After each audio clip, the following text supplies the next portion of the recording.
A week after the government imposed prohibitory orders in the most affected districts reeling under COVID-19, the infection has ceased to relent as the country once again witnessed the highest single-day surge and number of deaths. There is no option for the public but to follow the health measures very strictly and to abide by the prohibitory orders imposed by local administrations in a bid to break the chain of the pandemic. Good morning, I'm Sarah Sapsanama and these are the headlines of the hour. The country records yet another highest number of infections and deaths due to COVID-19. 58 COVID patients succumbed to the virus, while 8,605 individuals test positive. The country's health system reaches its breaking point, with majority of COVID-19 patients deprived of health services due to various reasons.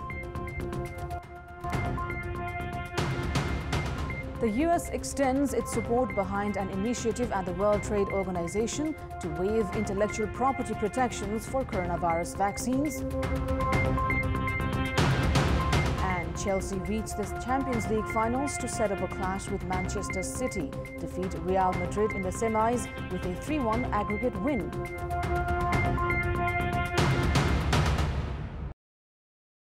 The COVID-19 scenario is looking frightening with every passing day as the country reported the highest daily COVID-19 deaths and positive cases yesterday.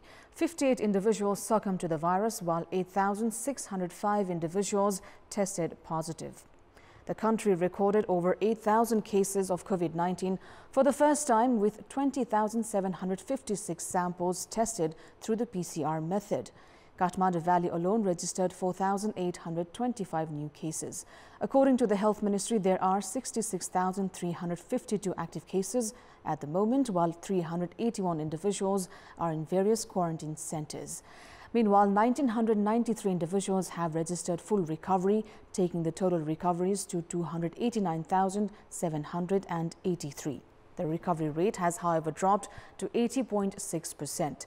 According to the Health Ministry, 600 patients are receiving treatment in intensive care units, while 156 are on ventilator support. Now, a majority of the COVID-19 patients that have reached hospital due to health complications in recent time have been deprived of health services due to various reasons.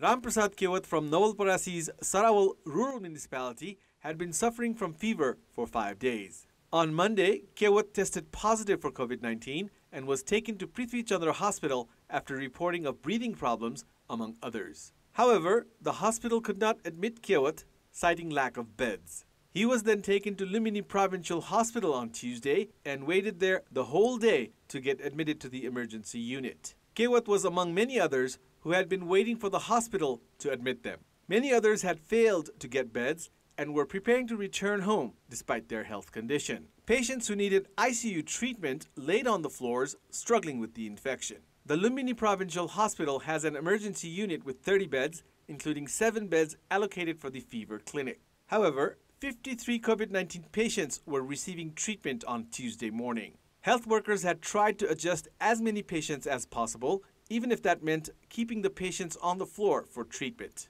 The hospital says it was unable to admit any more patients as all of its beds allocated for COVID-19 patients had been occupied. In the case of Rupandehi, Bhim Hospital in Bhairawa has been assigned as COVID-19 hospital. Likewise, private hospitals like Universal Medical College and Crimson Hospital have established isolation centers equipped with oxygen supply. However, they have yet to admit serious patients, which has compelled the public to turn to government hospitals. There is a call on the authorities to ensure private hospitals share the responsibility of looking after the public. After falling to minority, Prime Minister KP Sharma Oli has proposed the main opposition Nepali Congress to cooperate in the confidence vote and power sharing. However, Nepali Congress President Sherbadu Dewa vehemently rejected the Premier's proposal.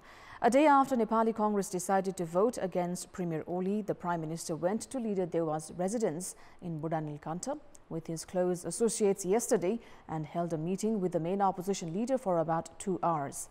Saying that the country is in an unprecedented situation, Premier Oli during the meeting urged Leader Dewa to support him in the confidence vote.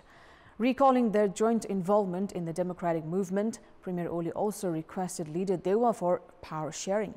Parliamentary Party Deputy Leader Suvas Chandra Nemwang informed that Leader Dewa immediately rejected the Prime Minister's proposal, saying that the party had already decided to form a new government under its leadership.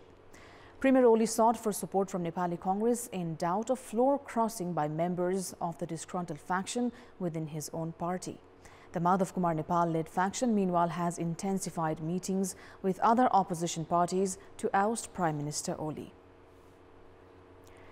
Meanwhile, CPN Maui Centre has officially withdrawn its support to the incumbent KP Sharma Oli-led government. The party informed the Parliament Secretariat yesterday regarding the decision made by Tuesday's Standing Committee meeting to withdraw its support to the incumbent government.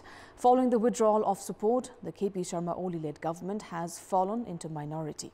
The decision of CPN Maui Centre comes at a time when Prime Minister Oli is preparing to win the vote of confidence from a special session of the House of Representatives on Monday.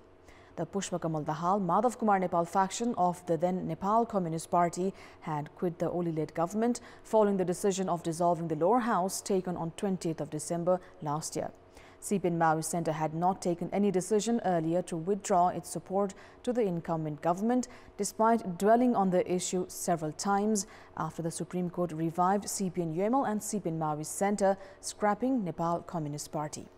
The party, in its letter to the Parliament Secretariat, alleged the incumbent government of carrying out unconstitutional activities and against democratic norms and values.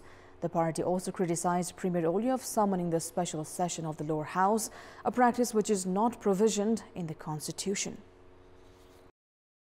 In our Public Voice segment, we've asked locals in Kantipur and Pokhara what should be done to maintain children's creativity amid the ongoing COVID-19 crisis that has compelled schools to halt physical classes. Let's take a look at what they had to say.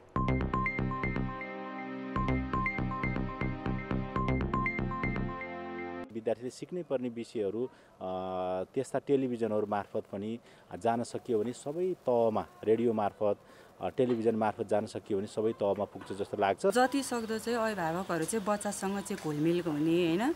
अनि अर्को कुरा भनेको चाहिँ बच्चालाई चाहिँ के कुरामा चाहिँ इन्ट्रेस्ट छ के उसको रुचि छ त्यो रुचि अनुसार चाहिँ बच्चाहरूलाई चाहिँ त्यसमा चाहिँ इन्गेज गराउने। खाना बनाउने ठाउँमा चाहिँ यो हो यसरी बनाइन्छ हैन। उनीहरुले अब खेतबारीतिर बाहिर निस्किने परिस्थिति छैन, खेतबारीतिर काम गर्दा त्यो सामानहरू यो हो यसको काम यो हो अनि यो यसरी रोप्ने भनेको त्यो ज्ञानहरू पनि दिन सकिन्छ।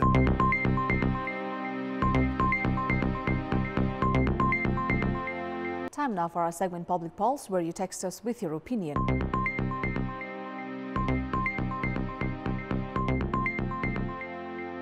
The question is, what should be done to facilitate treatment to COVID-19 patients?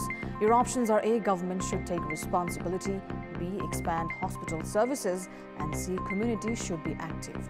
The voting is on. Type NEWS, select your option A, B or C and send it to 34001 to share your opinion with us.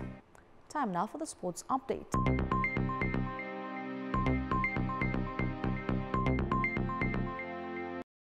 Moving on, Thangari Football Club has reached the playoffs of Nepal Super League, defeating Pokhara Thunders by a solitary goal. In the match played at the capital's Dustard Stadium yesterday, the first half ended in a goalless draw.